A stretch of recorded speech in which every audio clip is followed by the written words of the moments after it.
Anatin'ny fanomanana ny fetin'ny noely sy fiatriana an'izay kosa isika amin'izao fotoana izao natomboka omaly ara moa ny fahatsiarovana ny fetin'ny noely izay raha ho an'ireo mpianatra eo anivon'ny sekoly EPP Behoririka no resahana Notoloran'ny malala-tanana kilalao sy sakafo atoandro feno izy ireo ny Notoloran'ny andron'ny omaly fanadihadiana. Saika ankizy efa amin'ny fianakaviana sahirana avokoa no mandrafitra ny antsasamanila n'ireo mpianatra eto anivon'ny EPP Behoririka. Izy ireo izay noho ny tsy fahampiany nety manana dia tsy afaka ny azo ireo kilalao samihafa entina atsiarovana indrindra ny fetin'ny noely izay akoatra mafetim-pinoana azy moa dia natokana ho fahatsiarovana ny ankizy. Noho ny fatsapan'izay indrindra no nanosika ny team GSM narosta ny fizarana kilalao sy sakafo atoandro mamaim-poana ho an'ireo mpianatra miisa 190 eo anivon'ny sekoly omaly.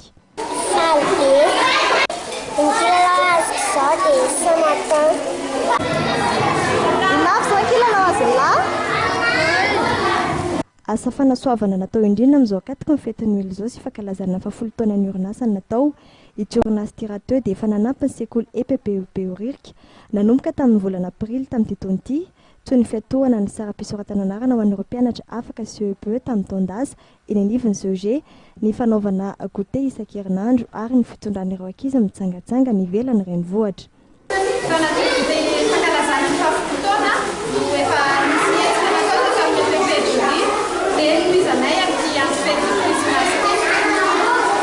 Ankoatra ny asa sosialy ny tanterana ao anatin'ny fankalazana fa 10 taona ny orinasa dia anamarena izany koa ny fanitarana ny magazay vaovao eny Analakely. Ao anatin'ny fankalazana ny 10e anniversaire na fa 10 taona ny team GSM dia eto ny team GSM dia mampafantatra antsika mpanjifa rehetrarehetra fa ny team GSM dia nanokatra magasin eto Analakely eto aorianan'ny hôtel de ville Analakely atao amin'ny centre commercial Digital World magasin fahadimy akoatran'ireo anakefatra efa nisy.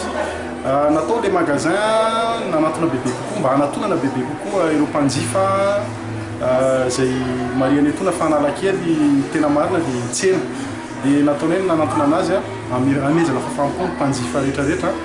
izay mandeha ety Analakely ety na koa mpanjifa izay lavidavitra afaka manatona atao Digital World. Raha ny fanazavana dia mbola anohy ny asa fanampiana ny sekoly EPP ny orinasa araka ny filan'ny sekoly.